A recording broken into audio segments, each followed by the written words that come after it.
Guys, ഇനി mini ഫോണുകളുടെ കാലഘട്ടമാണ് വരാൻ പോകുന്നത്. കാരണം കുറേ മിനി ഫോൺസ് ഇന്ത്യയിൽ വരാൻ പോകുന്നുണ്ട്. അതിൽ ആദ്യം തന്നെ ലോഞ്ച് ചെയ്യാൻ പോകുന്ന OnePlus ആണ്. OnePlusന്റെ 13S ആണ് വരാൻ പോകുന്നത്. ആദ്യം ഈ മാസം തന്നെ ലോഞ്ച്മെന്റ് ഉണ്ട്. അവർ നോട്ടിഫിക്കേഷൻ തുടങ്ങിയിട്ടുണ്ട്. ഈ മാസം എൻഡിലോ മിഡിലോ ആയിരിക്കും നമുക്ക് 13S കുറിച്ച് നമുക്ക് നോക്കാം. ആദ്യം തന്നെ വീഡിയോ ഒന്ന് ലൈക്ക് ചെയ്ത് ഒന്ന് സബ്സ്ക്രൈബ് ചെയ്ത് വിടുക. എന്നാലേ കൂടുതൽ ഇൻട്രസ്റ്റിംഗ് ആയിട്ടുള്ള വീഡിയോ നിങ്ങൾക്ക് കാണാനും പറ്റത്തുള്ളൂ. ബെല്ലൈക്കണൂടെ അമർത്തുക, കാരണം നോട്ടിഫിക്കേഷൻ അപ്പോൾ പെട്ടെന്ന് കിട്ടാൻ വേണ്ടി. ഫസ്റ്റ് നമുക്ക് ഡിസൈൻ നോക്കാം. ഡിസൈൻ വരുമ്പോൾ എന്ന് പറഞ്ഞാൽ നല്ലൊരു ഡിസൈനാണ്. കാരണം ബാക്കിൽ രണ്ട് ക്യാമറ ഇങ്ങനെ വരുന്നത് കോമ്പാക്ട് ഫോണിന് അനുയോജ്യമായിട്ടുള്ള ഡിസൈനുമായിട്ടാണ് വരുന്നത്. അത്യാവശ്യം കയ്യിൽ ഒതുങ്ങുന്ന ഒരു ഫോണാണ്. അതിന്റെ നല്ലൊരു ഡിസൈൻ മെറ്റൽ ഫ്രെയിം ആണ് വരുന്നത്. ഫ്രണ്ടും ബാക്കും ഗ്ലാസ് ആണ് വരുന്നത്. ഇനി നമുക്ക് ഡിസ്പ്ലേ നോക്കാം. ഫ്ലാറ്റ് ഡിസ്പ്ലേ ആണ് വരാൻ പോകുന്നത്. 0.3 ഇഞ്ചിന്റെ ഒരു ഡിസ്പ്ലേ ആണ്. ഫുൾ HD പ്ലസ് റെസൊല്യൂഷന്റെ ഡിസ്പ്ലേ ആണ്. 120 ഹെർട്സിന്റെ റിഫ്രഷിംഗ് റേറ്റ് വരുന്നുണ്ട്. വളരെ തിൻ ബസൽസ് ആണ് വരുന്നത്. പിന്നെ HDR10+ സർട്ടിഫിക്കേഷനും വൈഡ് ബാൻഡ് സർട്ടിഫിക്കേഷനും കാര്യങ്ങളും എല്ലാം ഉണ്ട്. ബാറ്ററി ലൈഫിലോട്ട് പോകാം. ബാറ്ററി വരുമ്പോൾ എന്ന് വെച്ച് കഴിഞ്ഞാൽ 6000 mAh ഒരു ബാറ്ററിയാണ് വരുന്നത്. 100 വാൾട്ടിന്റെ ചാർജർ ബോക്സിൽ കൊടുക്കുന്നുണ്ട്. അത്യാവശ്യം നല്ലൊരു ബാറ്ററി ലൈഫാണ്. കോമ്പാക്ട് ഫോണിൽ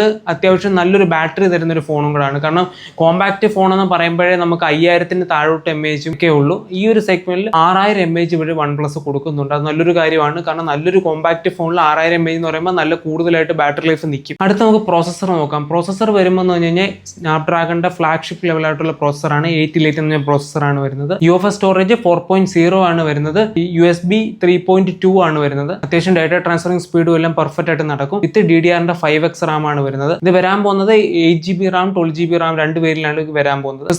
പെർഫോമൻസ് ബേസ് ചെയ്ത് അടിപൊളിയാണ്. കോമ്പാക്ട് ഫോണും കൂടെ ആണ്. ഇനി നമുക്ക് ക്യാമറ നോക്കാം. ക്യാമറ വരുമ്പോൾ എന്ന് വെച്ച് കഴിഞ്ഞാൽ ഡുവൽ 50 മെഗാ ആണ്. ഫ്രണ്ട് വരുമ്പോൾ ഒരു 32 മെഗാ ക്യാമറയാണ് വരുന്നത്.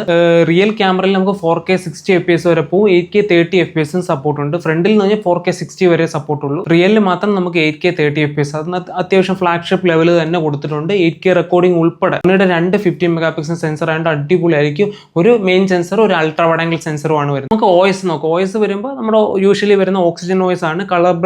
കളർ OSന്റെ റീബ്രാൻഡ് ചെയ്ത് വരുന്ന ഓക്സിജൻ OS ആണ്. എന്തായാലും ആർട്സോ ഒന്നുമില്ല. കളർ OS തന്നെ പെർഫെക്റ്റ് ആണ്. ഇപ്പോൾ വന്ന് ഓക്സിജൻ OSും പെർഫെക്റ്റ് ആണ്. കുറെ AI ഫീച്ചേഴ്സും വരുന്നുണ്ട്. 4 വർഷത്തെ അപ്ഡേറ്റ് ആണ് വരുന്നത്. Android 15 തൊട്ട് 4 വർഷം നമുക്ക് അപ്ഡേറ്റ് കിട്ടും. അതെന്തായാലും നല്ലൊരു സോഫ്റ്റ്വെയർ സപ്പോർട്ടാണ്. ആർട്സ് ഫ്രീ ആണ്.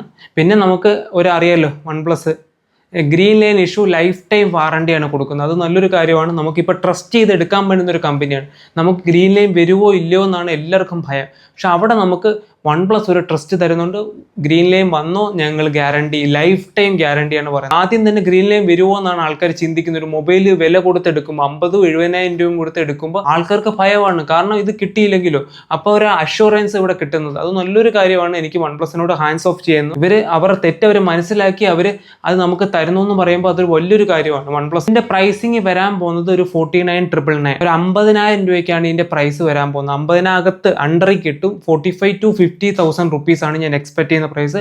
ഈ റേറ്റിലേ വരത്തുള്ളൂ ഇതിന്റെ പ്രൈസ് എന്ന് പറയുന്നത്. കാരണം ഈ റേറ്റിൽ ഇത് വരുവാണെങ്കിൽ വൺ ഓഫ് ദി ബെസ്റ്റ് ആണ്. ഇതിന്റെ കില്ലർ ആയിട്ട് വരുന്ന ഫോണിൽ എന്ന് പറഞ്ഞു കഴിഞ്ഞാൽ S25 അൾട്രയെക്കാളും ബെറ്റർ ആണ്. S25 അൾട്രയിൽ കുറച്ചുകൂടെ ബെറ്റർ വീഡിയോഗ്രാഫി കിട്ടും എന്നല്ലാതെ ഓൾ റൗണ്ടർ പാക്കേജ് എന്ന് പറയാം. ഒരു കോമ്പാക്ട് ഫോൺ ആഗ്രഹിക്കുന്നവർക്ക് ഇത് one of the best choice എന്ന് ഞാൻ പറയും. രണ്ട്, ഈ ഒരു പ്രൈസ് റേഞ്ചിന് കൊടുക്കുന്ന ഒരു കോമ്പാക്ട് ഫോൺ നിലവിൽ ഇപ്പോൾ ഇല്ല. നിങ്ങൾ ഇഷ്ടപ്പെട്ട ഒന്ന് ലൈക്ക് ചെയ്യുക, ഒന്ന് ഷെയർ ചെയ്യുക, ഒന്ന് സബ്സ്ക്രൈബ് ചെയ്ത് വിടുക. ഇനി അടുത്ത വീഡിയോ നമുക്ക് കാണാം.